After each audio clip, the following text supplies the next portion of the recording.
آج ہم موجود ہیں حبیبی ریسٹورنٹ کے مالک حبیب اللہ زاہد کے ساتھ. آج ان سے پوچھیں گے سن 50 میں بننے والا یہ سسٹم سارا اور اس وقت سے لے کر آج تک کون سے ایسے عوامل تھے جس کی وجہ سے ہوٹل انڈسٹری کو پراپر ایک انڈسٹری کا موقع نہیں ملا, پراپر انڈسٹری کا درجہ نہیں دیا گیا. حبیب صاحب, آپ سب سے پہلے اپنے پروگرام میں آپ کو خوش آمدید کہتے ہیں. تھینک یو ویری مچ, بہت مہربانی. حبیب صاحب بتائیے گا آج تک آپ کو کیا کیا مسائل رہے ہوٹل انڈسٹری سے متعلقہ, کیوں اس کو صنعت کا درجہ نہیں دیا جا سکا؟ چونکہ وجہ یہ ہے کہ پاکستان میں ہر وہ بزنس جو تھوڑا سا اس کو بوسٹ کرنا ہوتا ہے تو گورنمنٹ کی پتہ نہیں کون سی پالیسیز ہیں پوری دنیا میں ریسٹورنٹ ٹوریزم کو, اور ان کی اکانومیز اس پہ چل رہی ہیں ٹوریزم پہ اور ریسٹورنٹ اور اس پہ. لیکن بدقسمتی سے ہمارے ملک میں ایک ٹارگیٹ بنایا ہوا ہے ریسٹورنٹ انڈسٹری کو کہ جب بھی کوئی قدغن, کوئی مسئلہ, اور ہر آدمی کوئی 20-22 محکمے ہیں کہ وہ ہر آدمی نے کتاب اٹھائی ہے, اور مطلب یہ پوری دنیا میں نہیں ہے کہ آپ کسی ریسٹورنٹ آنرز کو یا اس کے انتظامیہ کو تنگ کریں. ہاں, ہائیجینس کے متعلق, کوئی صفائی کے متعلق, اور وہ بڑا ضروری ہے. ہائیجین کی بات آپ نے کر دی, ہائیجین سے آپ متفق ہیں, بہتر ہے, کیسی پاکستان میں کنڈیشن؟ دیکھیں جی, پاکستان میں الحمدللہ ہم سب مسلمان ہیں, ہم کلمہ گو ہیں, جو کلمہ کہنے والے ہیں, اور میں ایسے 5 انگلی ایک برابر نہیں ہے.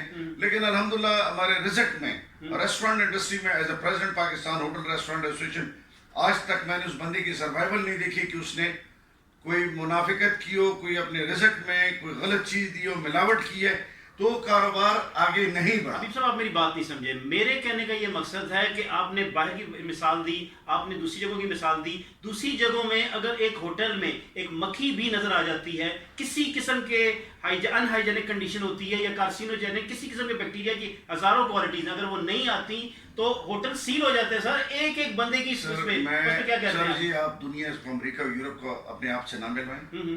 ہم ادھر 50-100 سال لگیں گے, ہمیں وہ انوائرمنٹ دیں. ہم نہیں, اب ہمیں وہ انوائرمنٹ دیں. ابھی میں روڈ کا, میں پاکستان کی گندگی کا, میرے ریسٹورنٹ کے باہر ساڑی روڈ گندے, میرے اسپتال گندے, میرا سسٹم گند. ہاں, میں اپنے ریسٹورنٹ کی ذمہ داری میری ہے.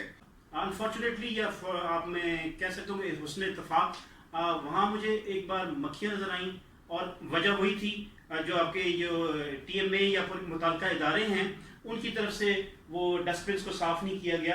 مگر ہماری بھی تو ذمہ داری بنتی ہے, ہم ویسٹ کی مثال بھی دیتے ہیں, مڈل ایسٹ کی بھی مثال دیتے ہیں. اس حوالے سے تھوڑی سی غلطیاں ہم میں ہیں کیا؟ سر جی, مکھی اللہ کی ایسی چیز ہے کہ میں نے 5 اسٹار ہوٹلز میں بھی دیکھا ہے, کوشش بھی بڑی ایک کی ہے, لیکن آپ مجھے کوئی ایک ایسا ادارہ دکھائیں کہ میرے خیال میں کہ اس ذریعے اس کو کنٹرول ہم باقاعدہ ایک ادارے سے.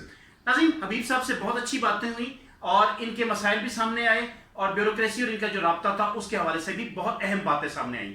ہم نے ٹورزم کو فروغ دینا ہے, پاکستان کے لیے فروغ دینا ہے, ہمارا ہر کام پاکستان کے لیے ہونا چاہیے. اس کے لیے بھی کوئی بھی ادارہ, جوڈیشری میں نہیں کہوں گا, وہ بہت اچھا کام کر رہی ہے, اور اس وقت جو بیوروکریسی ہے اس کے گھوڑے کو نکیل ڈالنا بہت ضروری ہے. ساتھ ہی ساتھ ایسے ہوٹلز یا ایسے ہوٹل مالکان جن کی نظر میں صرف منافع ہی سب کچھ ہے, ان کی بھی بہترونی وقت کی اہم ضرورت. اگلی بار نئے پروگرام نئی جگہ کے ساتھ آپ کے ساتھ حاضر خدمت ہوں گے. تب تک کے لیے طاہر محمود خان کو اجازت دیجیے. اللہ حافظ.